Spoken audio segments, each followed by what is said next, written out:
Olá, pessoal. Nós vamos recomeçar as nossas aulas. Eu peço desculpa, eu estou um pouco fanhosa. Como vocês viram, na aula anterior, eu tinha iniciado um quadro gripal bastante importante. Não tenho receio, é um quadro gripal típico que eu repito todos os anos no início do outono, porque eu sou asmática crônica, então tenho uma doença pulmonar obstrutiva crônica em função do quadro de asma.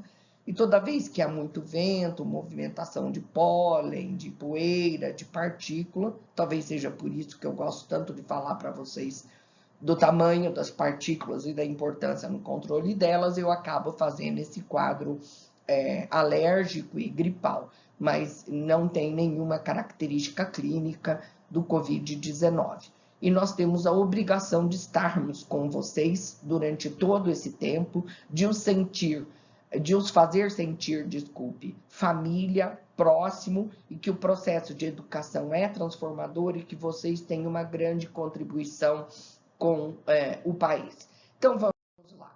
Diante do que nós vimos e apenas consolidando, os laboratórios de análises clínicas são ambientes completamente diferentes dos laboratórios de cultura celular.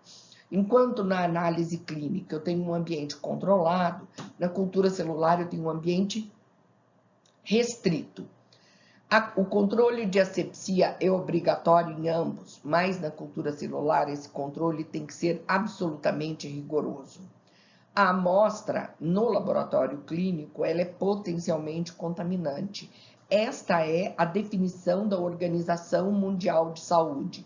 Toda amostra é potencialmente contaminante. Portanto, é antiético identificar numa amostra que essa amostra tenha HIV, ou tenha Covid, ou tenha qualquer outra coisa. Os profissionais da área da saúde têm que ser bem treinados, têm que ter equipamento de proteção individual e coletivos à disposição e têm que se comportar como se todas as amostras fossem contaminantes. O laboratório de cultura celular trabalha a priori com amostras estéreis. Quanto ao uso de equipamento de proteção individual, no laboratório clínico eu trabalho com equipamento padrão, enquanto na área de cultura eu trabalho com equipamento de proteção individual mais rigoroso. Como nós já dissemos, o ambiente e o processo de cultura celular é complexo, as células devem ser cultivadas em ambientes altamente controláveis, mimetizando a temperatura e a condição do organismo vivo. O ambiente físico onde essas células são colocadas secundariamente, porque primariamente são as placas e os frascos, e secundariamente dentro de estufas de cultura, ambientadas com CO2 e oxigênio, que possuem dupla porta, possuem uma jaqueta de água ou de ar que mantém a estabilidade, não só da umidade, mas também da qualidade do ar. Vamos lembrar que, ao abrir a porta da incubadora ou da estufa de CO2, eu devo estar de máscara e, se eu tiver alguma dúvida, eu ainda posso falar me dirigindo ao colega. Mas, a partir do momento que eu vou abrir a porta interna de vidro, eu estou absolutamente proibida de falar. Esta orientação não é em função do Covid. Observem, os senhores, que as orientações de cuidados com as contaminações pela via aérea, pela boca, pelo nariz, pelas secreções, elas existem há muitos e muitos anos. E esse cuidado é apenas um resgate para vocês de que realmente, ao falarmos, ao tossirmos, ao espirrarmos, nós contaminamos o meio ambiente em que nós estamos. Então, lembre-se, você vai tirar dúvida com o colega, o faça quando a estufa ou estiver totalmente fechada ou apenas com a porta metálica aberta. Quando você abrir a porta de vidro, não pronuncie nenhuma palavra, mesmo estando obrigatoriamente de máscara. Nunca abra uma estufa de cultura celular sem estar com a máscara. Lembrando o correto uso da máscara, a fixação bem feita sobre o nariz e abaixo dos óculos, não deixar um ambiente aberto lateralmente, senão o ar externo troca pelas laterais, então a máscara tem que estar apertada. E, digamos, não fale muito e não cuspa na máscara também, né? Senão você perde a proteção que ela traz. Uma vez aberta a porta interna da estufa, nós vamos aqui nos deparar com o material que está lá dentro. Vejam que eu fiz uma foto com todas as inadequações possíveis. Observem a quantidade de microplaca empilhada no interior dessa cultura celular. Vocês já viram caixa de leite no supermercado? Observem na embalagem grande, está escrito empilhamento máximo 5 caixas. Observem em outros tipos de embalagem de grande volume, vocês vão ter sempre, pelo fabricante, uma orientação de empilhamento máximo. Por que isso? Porque a força do empilhamento modifica a quantidade de troca gasosa, possibilita a avaria física por pressão demasiada sobre as outras. Agora, em cultura celular, a placa troca o CO2 e o oxigênio pelas suas reentrâncias. Se eu fizer uma pilha de 10 placas, eu não estou permitindo que as últimas respirem. Apenas as 3 de cima vão respirar. Então, noção prática de colocação de placas de cultura dentro da estufa. No máximo, 3 placas sobrepostas. O ideal é uma placa ao lado da outra. É óbvio que num laboratório com grande produção de cultura, nós não conseguimos isso. Outra coisa são as placas de Petri, que da mesma forma não tem mecanismo de respiração, senão pelas suas laterais e reentrâncias. Vocês concordam? Então, também no máximo, 3 placas, uma sobre as outras. Quanto aos frascos, nós não vimos na gravação passada, na aula passada, que nós temos gerações diferentes de frasco. Frasco com tampa fixa, que não tem respiração. Ednelson, veja um frasco cuja tampa, ou uma tampinha só, que não tenha respirador e uma que tenha respirador para mim. O Ednelson vai pegar e eu vou mostrar na câmera mais especificamente. Então, eu tenho tampas fechadas no frasco, que é a geração mais antiga, que são frascos mais baratos, que eu disse para vocês, a gente fecha, vou pegar aqui, ó, a gente pega o frasquinho, né? Lógico que essa minha garrafinha de água, a gente pega o frasco e fecha completamente. Quando eu sentir que ele fechou, eu dou meia volta, para que ocorra uma passagem do ar, e a tampa fica com um clique. Espero que dê para vocês ouvirem. E é assim que a troca gasosa se faz. E a tampa do frasco é hermética. Ele é mais barato, pode ser usado em culturas de curto termo, né? E existem, óbvio, os frascos com tampinhas, como vocês estão vendo aqui, que tem uma dupla parede, um filtro EPA no meio, e o frasco pode ser completamente fechado. Este frasco é uma tecnologia mais moderna e é muito mais caro, mas o índice de contaminação da sua cultura cai drasticamente. Então, para quem nós reservamos esses frascos mais caros? Para a cultura de células-tronco para terapia celular, para culturas de longo termo, para expansão de clones de anticorpos monoclonais, que já foi investido mais de 2 anos de pesquisa para que eles não contaminem. Então, voltando à colocação dos frascos dentro da estufa, vamos lá. Se o frasco não tiver filtro, a tampa do frasco não tiver filtro, vocês coloquem o frasco de lado, horizontalmente, aonde a tampa está voltada para uma lateral ou mesmo para o fundo. Se o frasco, a tampa do frasco, melhor dizendo, tiver filtro, ele pode ficar em qualquer posição, mas é de bom alvitre que nós deixemos sempre, ou devemos deixar sempre, o frasco com a tampa mais protegida. Assim que o Ednelson me trouxer o frasco, a tampa do frasco, eu mostro mais especificamente para vocês, tá? Quando a gente vai fazer a cultura, nós temos que levar em considerações diferentes indicadores. Um deles é a saúde da própria célula. Se ela está com citoplasma bonito, gordinha, eu brinco que elas parecem pérolas, né? Eu tenho que analisar o continente, o ambiente, o frasco que eu estou cultivando. Então, eu faço uma inspeção visual, vejo se ele não está turvo, se não tem microdeposição de nada no frasco. E o meio de cultura, como eu já disse para vocês, que ele inclusive tem um indicador chamado redfenol, e esse redfenol, ele é um indicador de acidez. Então, se ele tiver muito ácido, muito básico, ele vai mudar a cor do meio de cultura.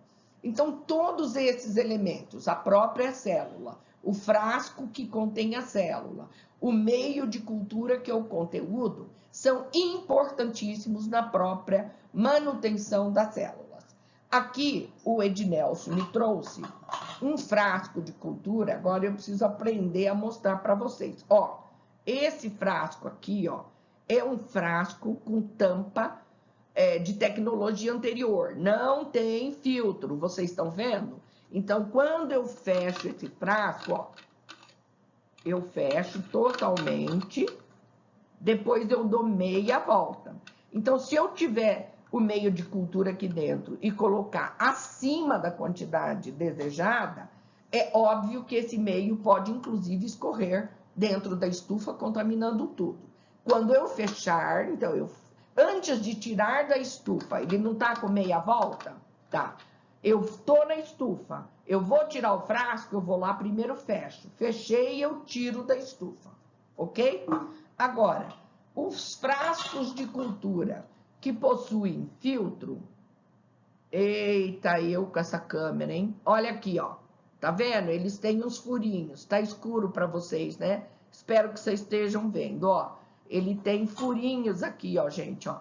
4 furinhos. E nesse furinho, a gente percebe que ele tem um fundinho mais branco. Vamos ver com a tampa de outra cor, se fica mais claro para vocês. Ai, cadê a coisa? Aqui, ó, tá vendo? Aqui com a tampa... Ixi, nossa senhora, eu como cameraman sou um desastre. Jesus amado, viu por que eu sou professora? Ah, agora entendi, gente, pelo amor de Deus. Aqui, ó. Ai, que bonitinho, olha lá, gente. Agora vocês estão vendo, ó. Tá vendo? Ele tem os orifícios e atrás desse orifício tem o filtro. Peguei o lugar agora. Pera lá, vou mostrar para vocês de novo o verdinho aqui, ó. Aqui o verdinho. Ups. Viram? Ó, essa tampa é a tampa que tem o filtro. Voltando no amarelinho, então, que agora eu descobri a coisa, né? Velho demora para descobrir as coisas, vocês sabem, né? Eu já sou da meia-idade, vocês não podem nem rir, porque eu sou protegida pelo Estatuto do Idoso. Viu como esse não tem filtro? Ele é fechado? Então, é isso que eu estava... Valeu, Ednelson. É isso que eu estava dizendo para vocês, tá? Então, levando em consideração todos esses indicadores, a célula, o continente, que é o frasco, a placa, o meio de cultura, tudo isso interfere na manutenção da célula. Ei, tossezinha, né? Não sei porque voltou. Eu queria que fosse para frente. Por que voltou? Isso. Quanto aos diferentes tipos de cultura e os seus indicadores, eles vão determinar o comportamento celular, a origem da célula primária, secundária e do tecido. Lembrando que os micro-organismos são nossos grandes vilões, né? Então, vejam, quando a célula está em boas condições, é como esse desenho aí, são rechonchuda, que nem a Pro, bonitinha, sorridente, falante, é como se a célula conversasse com a gente. Agora, se ela for atacada por micro-organismos, perde a voz, que nem eu, fica triste e morre, né? Eu não vou morrer não, viu? Pode ficar... Oi, gente, eu tive que parar um pouquinho porque entrei numa crise de tosse. Não sei se não vai remontar as informações. Então, vocês veem que o cultivo da bactéria é completamente diferente da célula vegetal, que vocês vão aprender depois, então, com o Dr. Isaac. Observem a diferença drástica entre um tipo de cultivo e outro, tá? Falando agora de cultivo de bactérias ou de micro-organismos comparados com as células animais, os micro-organismos, eles são cultivados isoladamente ou nas suas respectivas colônias, e o cultivo das células animais normalmente é um tipo de agrupamento e é muito mais complexo e difícil. Portanto, existem diferenças fundamentais entre o cultivo dos micro-organismos e das células animais. Por exemplo, de novo, a bactéria é cultivada em suspensão, em meio semissólido e meio sólido, a sua duplicação é em até 30 minutos. Como vocês observam na figura ao lado, nós fazemos a identificação pelas unidades formadoras de colônia ou pela turvação do meio. Vocês já viram isso em microbiologia. Observem que a disciplina de cultura de células e tecidos, ela resgata de vocês muitos conhecimentos que vocês já tiveram. E alguns que não tiveram, porque a grade não está na melhor posição, como a imunologia, a biossegurança, que deveria estar antes da disciplina de cultura de células, né? Falando da cultura de células animais, nós já vimos que elas podem ser aderentes ou em suspensão. A sua duplicação é mais lenta, entre 18 e 24 horas. Aqui no detalhe, vocês estão vendo uma cultura de célula tronco mesenquimal, que formou unidades formadoras de colônias, também chamadas de organoides, tá? O desenvolvimento das células animais no ambiente natural do tecido, no ambiente natural, né, é muito diferente daquele desenvolvimento artificial que é o cultivo, tá? Portanto, nós devemos tomar cuidado com o desenvolvimento dos meios, o ambiente químico onde ele se desenvolve, as inovações dos plásticos e o seu ambiente físico, as adequações de condições de agitação, tensão, viscosidade, borbulhamento, que é o ambiente físico dos bioreatores e dos chamados spinners, e então é necessário muita inovação para que nós consigamos um processo de cultura celular industrialmente validável e escalonável. Qual que é a influência dessas diferenças no desenvolvimento da técnica? Além da técnica de cultura, né? Estou falando. Além do ambiente químico e físico, houve também grande avanço nos frascos e nos bioreatores. Nós começamos tudo há muitos anos atrás, em frascos muito simples, com cultura de vidro. Eu fiz cultura em frasco de vidro, chamado frasco de Carrel ou de Roux, no Instituto Biológico em São Paulo, em 1980. Depois nós passamos para a garrafa tipo roller, para os bioreatores de leito fixo e fluidizado, para os airlifts, para os tanques agitados, que normalmente são utilizados para amplificação de clones e produção de anticorpos monoclonais. Tudo começou na simplicidade, como vocês podem ver. Aqui vocês estão observando Alex Carrel, no seu laboratório, com uma simplicidade muito grande, e do lado um experimento. Aqui o frasco de Roux com tampa de rolha, e ao lado já a modernidade dos chamados frascos ou garrafas T de 25, 75 ou maior tamanho. Nós temos também rollers, que são essas garrafas. O roller pode ser de superfície lisa ou superfície rugosa. Não é rugosa, ele tem como se fossem verdadeiros trilhos, que aumentam o leito de cultivo, que podem ser colocados em agitadores como esses dentro da estufa. Nós temos shakers com frascos de vidro, que nós também colocamos na estufa, e podemos utilizar agitadores para tubos convencionais, os chamados tubos cônicos, tá? Aqui vocês estão vendo um detalhe de um bioreator pequeno, primeiro um spinner, depois o ball de um bioreator, tá? E aqui um bioreator maior. E aqui um grande bioreator de uma fábrica japonesa que cultiva insulina recombinante e eritropoetina. Os tanques agitados são muito parecidos com esses usados em meio ambiente, tá? Os bioreatores do tipo airlift aqui está representado, e as dornas e bioreatores para a área de agricultura e para a fermentação de cerveja são também chamados bioreatores de leito fixo. As células animais, então, podem ser utilizadas como produto, como biofábrica e como ferramenta. Como produto na terapia celular e na engenharia celular. Então, vamos exemplificar. Eu injeto célula-tronco mesenquimal para modular uma fibrose pulmonar, terapia celular.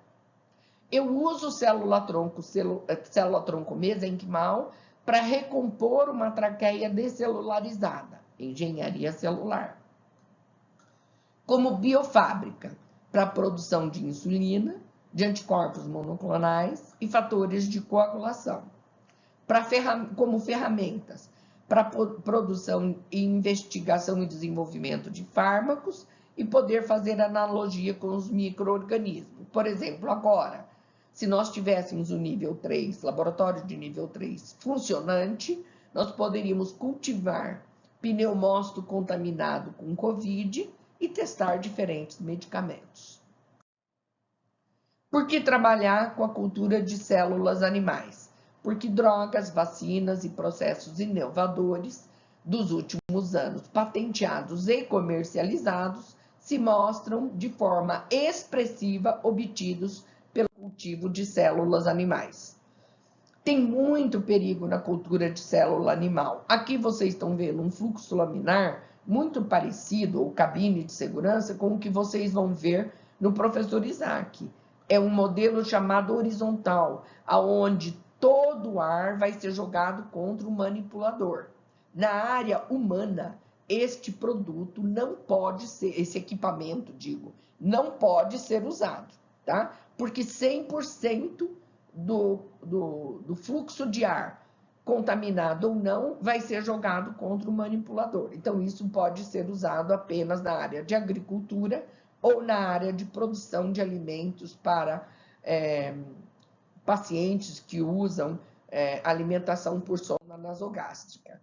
Não se pode acender bico de Bunsen dentro do fluxo laminar ou da cabine de segurança. Por quê? Porque você destrói o filtro EPA. Nunca façam esse erro. Não achem que acendendo fogo você pode se livrar, por exemplo, ou não usar a luva. Isso é um erro crasso. Então, aqui é um erro muito comum que nós encontramos nos laboratórios de cultura. Para a realização da terapia celular e a diferenciação de célula-tronco, nós usamos, então, toda essa gama de frascos que a gente já apresentou, reforçando aqui o frasco de Roux, o frasco T, o roller liso rugoso e sobre uma plataforma de agitação. Aqui nós temos os modelos spinners, onde nós fazemos a semente para inocular nos bioreatores. E aqui os grandes bioreatores. Para a obtenção de células animais, nós podemos fazê-las ou através de biópsia, ou através de fragmento de tecido, ou ainda por aspiração, por exemplo, do sangue.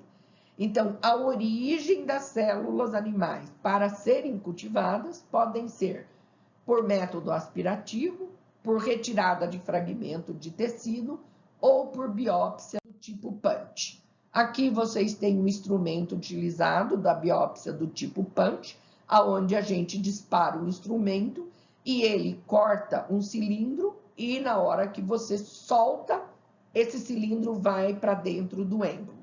Nós podemos biopsiar a língua, o braço, podemos biopsiar animais e qualquer superfície com biópsia punch. Temos biópsias guiadas por ultrassom, tá? Temos biópsia cega, que a gente tem que tomar um cuidado muito grande, né? Porque na biópsia cega, às vezes eu quero biopsiar a crista ilíaca do paciente e vem lá, rim com histologia normal, né? A biópsia guiada por ultrassom mais antiga, ela tem o transdutor na mão do médico, na mão esquerda do médico, e a agulha de biópsia na outra mão, mas o médico está olhando para a tela. Hoje nós já temos agulhas no transdutor, então fica mais simples o procedimento. Aqui exemplificando uma biópsia de um nódulo de provável câncer de mama. No detalhe ao lado, como nós procedemos à biópsia da crista ilíaca. O paciente decúbito lateral, com as pernas fletidas e a nuca baixada, nós introduzimos a agulha até sentir a superfície óssea. Depois de senti-la, forçamos até sentir cair num oco, e esse oco é a medula espinhal. Esta agulha utilizada para aspiração da medula espinhal ou biópsia é chamada agulha de Jamshid, tá? Nós temos que lembrar que existe uma dificuldade, porque a biópsia de tecidos e os tecidos não são células puras, né? E a agulha vai remover uma série de diferentes tecidos. Esses tecidos podem ser humanos, vegetais e animais. A biópsia, então, pode ser em diferentes espécies. Quanto ao tipo de cultura e a origem da célula, nós denominamos de cultura primária aquela preparada do tecido que veio do organismo vivo. Então, eu pego a biópsia, microfragmento e coloco em cultura. Isso se chama explante. Ou eu pego esse fragmento de biópsia e faço uma digestão enzimática, tá? A primeira célula que adere é a chamada cultura primária, e nós eliminamos as não aderentes. A partir da cultura primária, nós passamos a ter a cultura secundária com as células, e que vai, na realidade, fazer o que nós chamamos de purging. Vai purificar a célula, deixando a célula que você tem efetivamente interesse. Então, na cultura celular secundária com subcultivos, nós podemos promover fontes de nutriente específico e transformação das células na linhagem que queremos. Para a transformação das células em linhagens que temos interesse, pior é que não volta, nós podemos fazer mutação por diferentes técnicas. Depois nós vamos voltar, então, nas técnicas de formação de linhagens celulares. Quanto à terminologia, a cultura celular, então, ela envolve células isoladas, não organizadas em tecidos, que são derivadas ou da dispersão ou da desagregação de célula de um determinado tecido. Quais são os métodos de dissociação que nós podemos usar? Nós podemos usar o método de dissociação mecânica ou de dissociação enzimática. Para dissociação mecânica, eu uso rodinhos parecidos com esses, que são chamados cell scraper, que eu vou, então, fazendo a passagem sobre o tecido e liberando as células. Para a dissociação com enzima, a enzima mais usada é a enzima colagenase. Aonde que eu aplico a cultura de cultura de células animais, tá? Eu aplico água. Eu não aplico água, estou bebendo água. Para reproduzir fenômenos que não ocorrem em vivo, mas que são que ocorrem em vivo, desculpe, mas que são inacessíveis, tá? No estudo da fisiologia e do metabolismo das células específicas, para estudar a interação de vários tipos de células na cultura mista, o estudo de neoplasia, testar novas drogas e compostos químicos, como eu falei para vocês, cultura de pneumócito e célula epitelial respiratória, com medicamentos, para ver o que nós poderíamos descobrir dos medicamentos já disponíveis para o COVID. Aí vocês me perguntariam, mas professora, como que seria esse ensaio? Então, vamos supor que eu pego célula respiratória, do epitélio respiratório. Eu cultivo, ela é uma célula aderente, ela está crescendo. Se eu contamino com o vírus, o COVID, ela começa a morrer. Então, o índice de apoptose e necrose celular é um indicador muito importante da ação do vírus. Agora, se eu coloco no meio de cultura um medicamento e a célula para de morrer e começa a multiplicar, é porque ela matou o vírus, ou ela inibiu o vírus, entenderam? Então, a cultura de células animais agora, com um laboratório de nível 3, é de extrema relevância, gente, e o conhecimento de vocês, engenheiro de bioprocessos, mais ainda. Nós podemos gerar tecidos artificiais, existe hoje a tecnologia chamada tissue nanochip, organo nanochip, e podemos fazer a produção de proteínas terapêuticas. As vantagens do uso das células animais e de linhagens de células clonais é o controle das condições ambientais em cultura, coisa que eu não consigo fazer num organismo vivo. A possibilidade de selecionar uma população de célula específica e conhecer o comportamento, a função destas células selecionadas. A desvantagem, perda da característica ao longo do tempo. Um exemplo clássico, quando eu cultivo cartilagem muito tempo, na quarta, quinta passagem que eu faço da cultura primária, essa cartilagem vai se transformar em fibrocartilagem. Então, já não é mais uma cartilagem que poderia ser usada em transplante, por exemplo. Ela muda o seu fenótipo e a sua ação no tecido. Eu preciso de muitos marcadores para poder monitorar as células, tá? A confiabilidade do resultado, quando comparado em vivo, é muito grande, principalmente na bioequivalência e na testagem de novas drogas, mas a cultura de células é passível de contaminação, principalmente por erro de manipulação. Por isso, temos que ter engenheiros cada vez mais bem treinados. Aqui vocês estão vendo alguns aspectos de um laboratório de cultura. Aqui, uma lupa colocada dentro de uma cabine de segurança, ao lado de uma cabine de segurança biológica classe 2A. Aqui um laboratório mais simples, com uma porta apenas com plástico, podendo aumentar muito a contaminação do ambiente. E aqui no detalhe, o álcool fixado na superfície da cabine de segurança, mais uma funcionária que usa luva, mas não usa máscara e nem gorro, o que aumenta a possibilidade de contaminação. Então, nós temos que nos informarmos, nos formarmos e, principalmente, termos autodisciplina e respeito às regras de manipulação em cultura celular.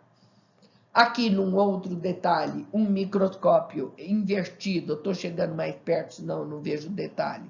Um microscópio invertido com envolto numa cabine de acrílico que mantém a temperatura da célula para que, enquanto eu faço observação microscópica, a célula não morra por estar num ambiente de ar condicionado, né?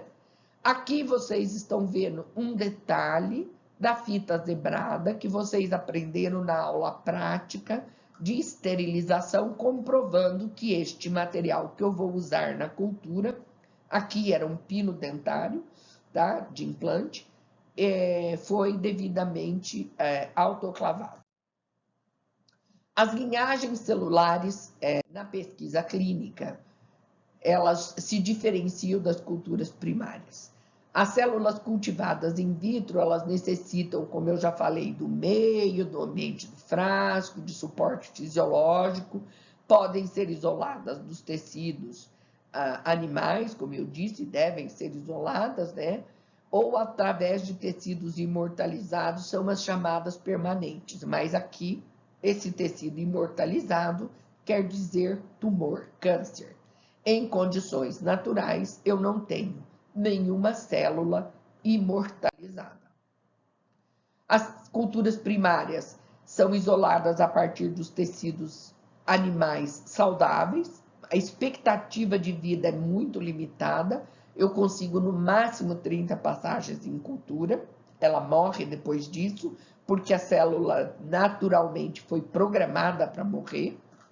É difícil de padronização e ela tem maiores semelhanças com o tecido originário.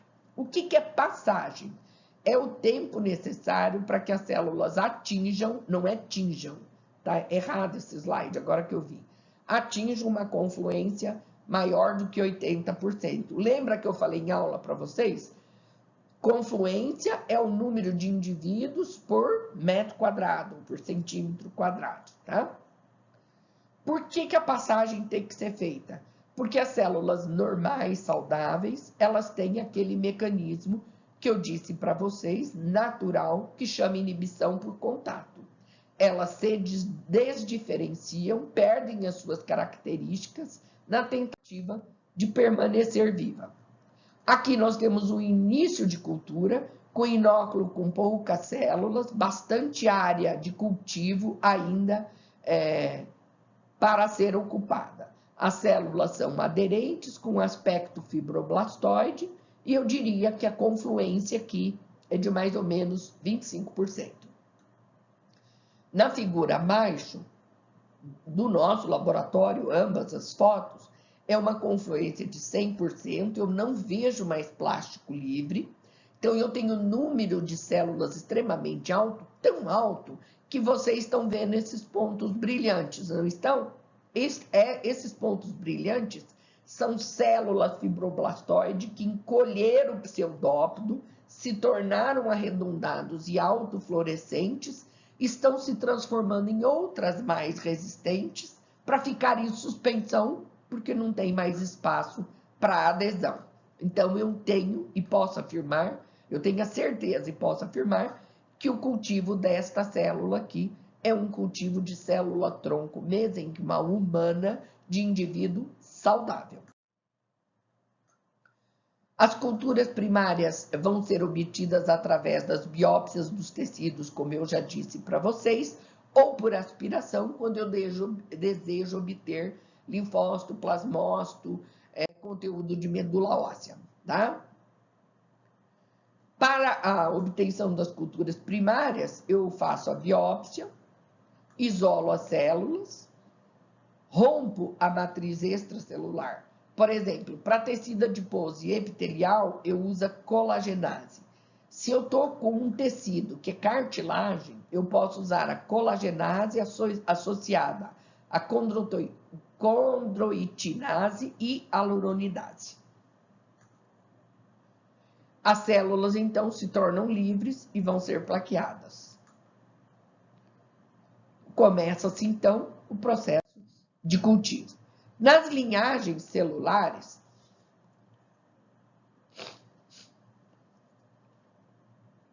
as células são isoladas a partir de tecidos animais. Se isoladas de tecido cancerígenos, são imortalizadas, chamadas PERSI. Caso contrário, elas necessitam de imortalização por técnicas de engenharia celular. A expectativa de vida de uma linhagem celular é infinita. Elas são mais difíceis de se obter, são mais fáceis de propagar e uma... Desculpe, eu tive que parar um pouquinho para tossir, espirrar, limpar o nariz, beber água. Bom, então vamos continuar aí, né? As linhagens celulares, elas são obtidas primordialmente de biópsias de tecidos cancerígenos. Linhagem de epitélio cancerígeno de próstata, por exemplo, nós podemos citar a LN-CAP, tá? ADU-145, a PC3, são todos de linhagem de próstata. De câncer de mama, eu citaria para vocês a MCF7 e assim uma série de outras. Eu tenho de linfoblasto, eu tenho as células RAGE, tem células de linhagem chamado Jurkat e uma série de outras células, tá? Então, aqui vocês observam que uma célula cancerosa foi colocada em cultura, ela também tem um aspecto fibroblastoide, mas olha esse núcleo enegrecido, elas estão crescendo umas sobre as outras, tá? Elas fazem os clumpings, ou as unidades organoides, elas não têm a propriedade de inibição por contato.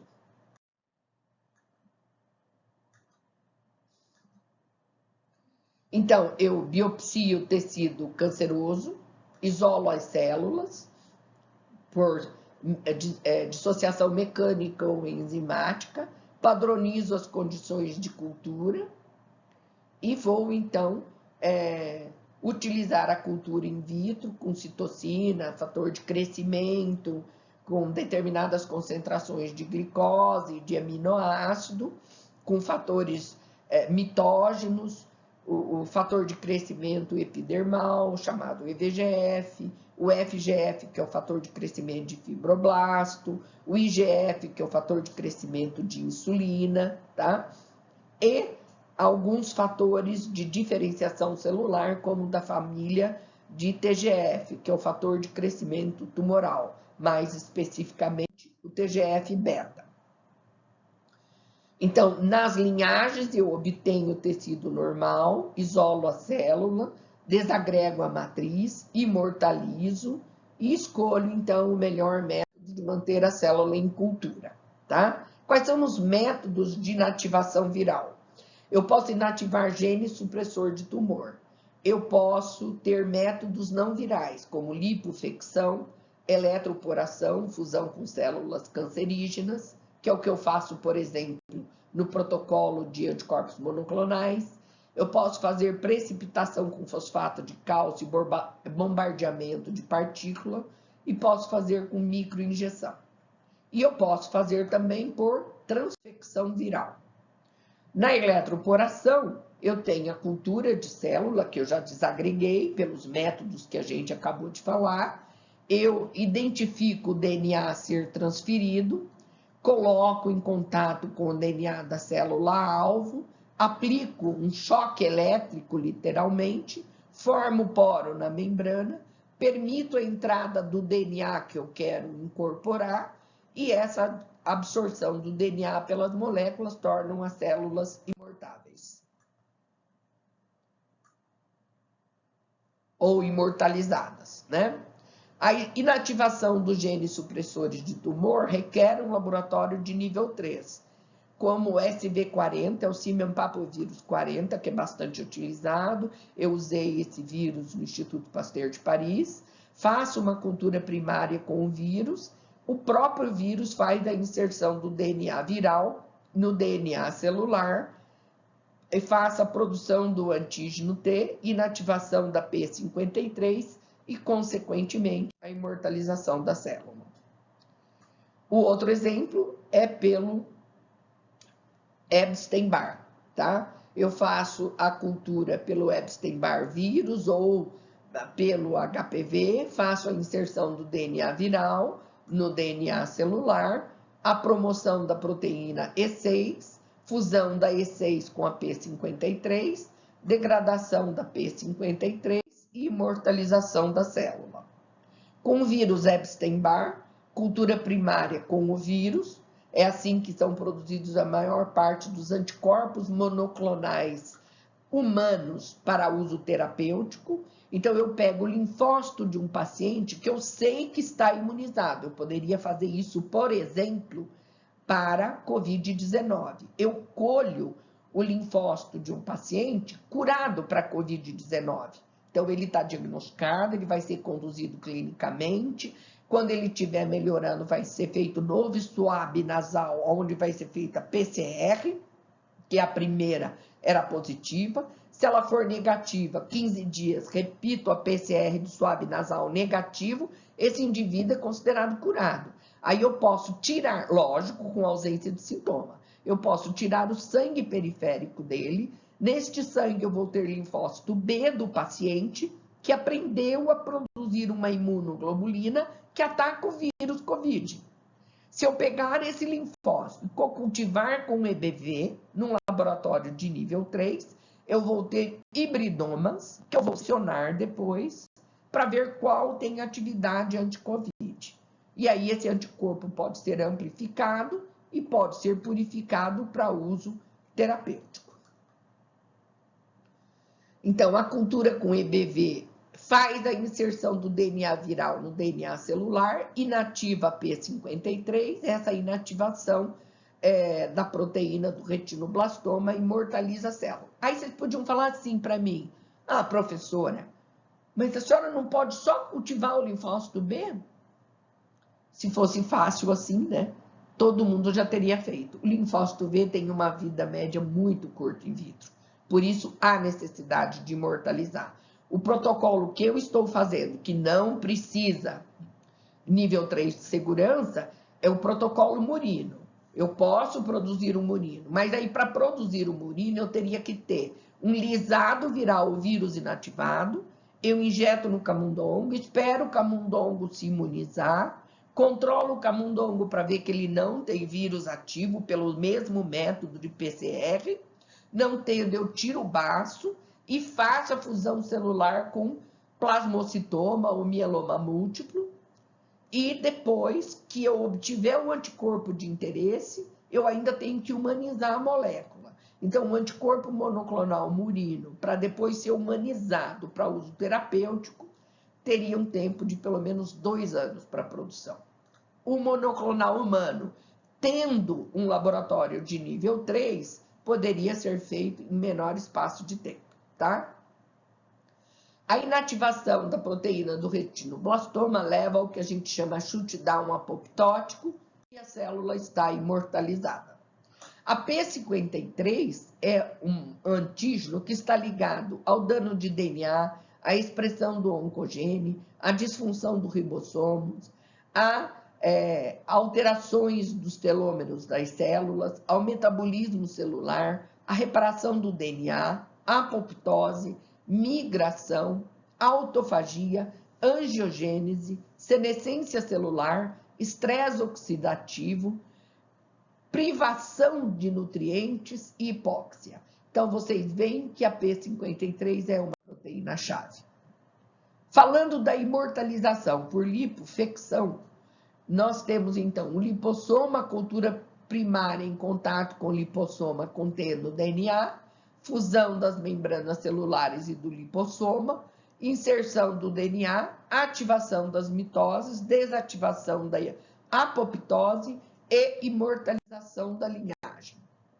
Um dos exemplos mais clássicos da linhagem celular é a produção de anticorpos monoclonais murinos, que nós vamos falar detalhadamente. Mas, em linhas gerais, de novo, eu imunizo um camundongo contra um antígeno que eu conheço, por exemplo, Covid. Esse camundongo vai fazer um anticorpo policlonal. Os linfócitos dele vão começar a produzir anticorpo contra o Covid e já produz anticorpos contra outras coisas. Como o camundongo é muito pequenininho, tem 26 gramas, eu não consigo tirar linfócito em quantidade suficiente por sangue periférico, então eu sacrifico o animalzinho, tiro o baço, do baço eu extraio os linfócitos B e faço uma fusão celular com uma célula mielomatosa ou cancerígena, murina, não secretora de imunoglobulina. Esse detalhamento virá numa aula específica.